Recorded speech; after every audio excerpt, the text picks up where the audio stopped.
Assalamualaikum warahmatullahi wabarakatuh. Perkenalkan, nama saya Dela Setiawati dengan nomor induk mahasiswa 241420118 dari kelas 2 PBSD. Di sini saya akan sedikit menjelaskan tentang bank. Baik, kita langsung saja ke materinya. Pertama, ada pengertian bank. Bank adalah badan usaha yang menghimpun dana dari masyarakat dalam bentuk simpanan dan menyalurkannya kepada masyarakat dalam bentuk kredit atau bentuk-bentuk lainnya. Baik, selanjutnya ada sejarah bank. Sejarah perbankan dimulai sudah sejak saat lama, dengan aktivitas perbankan dasar seperti pinjaman gandum dan simpanan emas sudah ada sejak abad ke-18 sebelum Masehi. Bank pertama yang dikenal secara luas adalah Bank Monte dei Paschi di Italia, yang didirikan pada tahun 1397. Namun, pada masa ini bank belum dalam bentuk bangunan yang megah dan besar, melainkan berupa rumah ibadah. Namun, menyimpan emas di rumah sangat rawan dicuri atau dirampok. Oleh karena itu, tempat yang dijadikan sebagai tempat penyimpanan barang berharga adalah rumah ibadah.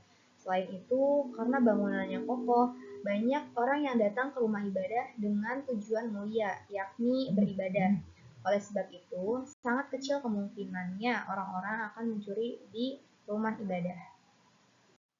Baik, selanjutnya ada fungsi bank.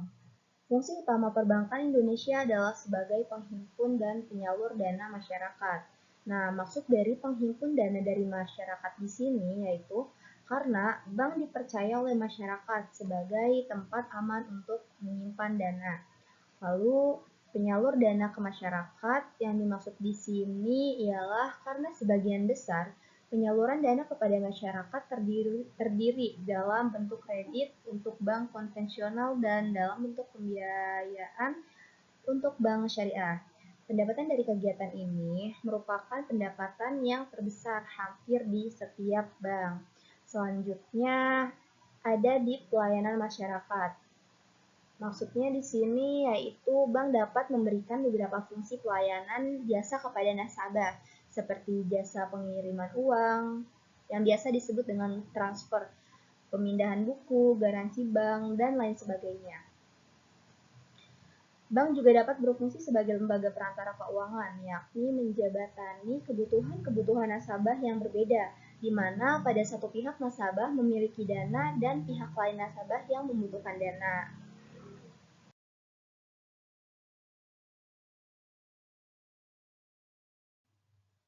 Lanjut, sekarang ada prinsip kegiatan usaha bank. Secara umum, kegiatan bank didasarkan pada prinsip kepercayaan dari masyarakat yang berfungsi sebagai perantara keuangan untuk mempertemukan pihak yang memiliki dana lebih atau sering disebut dengan surplus dengan pihak yang membutuhkan dana dan yang sering disebut dengan defisit. Nah, yang pertama ada prinsip kehati-hatian. Yang dimaksud dengan prinsip kehati-hatian di sini yaitu suatu prinsip yang menyatakan bahwa dalam menjalankan fungsi dan kegiatan usahanya wajib menerapkan prinsip kehati-hatian dalam dalam rangka melindungi dana masyarakat yang dipercaya padanya. Yang kedua ada prinsip kepercayaan. Nah, prinsip kepercayaan ini menyatakan bahwa usaha bank dilandasi oleh hubungan kepercayaan antara bank dan nasabahnya, baik itu nasabah yang menyimpan dana di bank maupun nasabah debitor. Selanjutnya ada prinsip kerahasiaan. Prinsip kerahasiaan ini merupakan prinsip yang mewajibkan bank merahasiakan segala sesuatu yang berhubungan dengan keuangan dan lain-lain dari nasabah bank yang menurut kelaziman dunia perbankan wajib dirahasiakan. Hal ini penting bagi pihak bank sendiri karena bank memerlukan kepercayaan masyarakat yang menyimpan uangnya di bank. Dan yang terakhir ada prinsip mengenal nasabah. Nah, prinsip ini diterapkan bank untuk mengenal dan mengetahui identitas nasabah, memantau kegiatan transaksi nasabah, dan melaporkan setiap transaksi yang mencurigakan.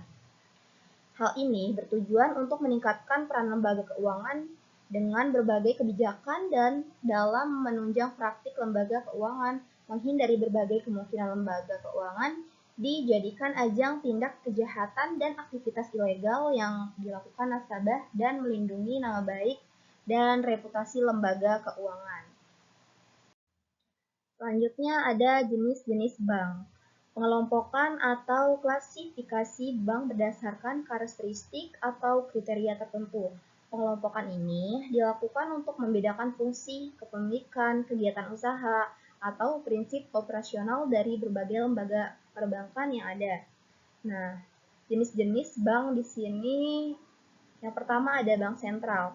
Bank sentral ialah badan keuangan yang dimiliki oleh pemerintah yang bertanggung jawab mengatur kestabilan badan-badan keuangan dan menjamin agar kegiatan badan-badan keuangan tersebut dapat menciptakan tingkat kegiatan ekonomi yang tinggi dan stabil. Bank sentral juga berfungsi mencapai dan memelihara kestabilan nilai mata uang. Selanjutnya ada bank umum atau sering disebut dengan bank komersial. Bank ini yang melaksanakan kegiatan usaha secara konvensional atau berdasarkan prinsip syariah yang dalam kegiatannya memberikan jasa lalu lintas. Contoh bank umum diantaranya yaitu BRI, BNI, BCA, dan Bank Mandiri. Selanjutnya yaitu ada bank syariah. Bank syariah adalah bank yang menjalankan kegiatan usahanya berdasarkan prinsip syariah. Prinsip syariah ialah prinsip hukum Islam dalam kegiatan perbankan berdasarkan fatwa yang dikeluarkan oleh lembaga yang memiliki kewenangan dalam menetapkan fatwa di bidang syariah tersebut. Selanjutnya yaitu Bank Perkreditan Rakyat ataupun sering disebut dengan BPR. Ialah bank yang menerima simpanan dari masyarakat hanya dalam bentuk deposito. Nah, deposito di sini ialah simpanan berjangka panjang di bank yang pencairannya hanya bisa dilakukan pada jangka waktu tertentu. Lalu ada juga bentuk lainnya yang memberikan pinjaman kepada masyarakat. BPR dilarang menerima simpanan berupa giro, ikut serta dalam lalu lintas pembayaran, melakukan kegiatan usaha dalam valutasi, penyertaan modal, usaha perasuransian, dan usaha lain di luar kegiatan usaha. Baik, selanjutnya ada produk-produk bank. Produk-produk bank dirancang untuk memenuhi berbagai kebutuhan finansial masyarakat. Secara garis besar, produk bank dapat dikategorikan ke dalam berbagai jenis. Yang pertama yaitu ada produk simpanan. Produk ini memungkinkan nasabah untuk menyimpan uang mereka di dalam bank. Sebagai imbalannya, bank memberikan bunga kepada nasabah, kecuali pada jenis rekening tertentu, contohnya tabungan. Yang kedua ada produk pinjaman.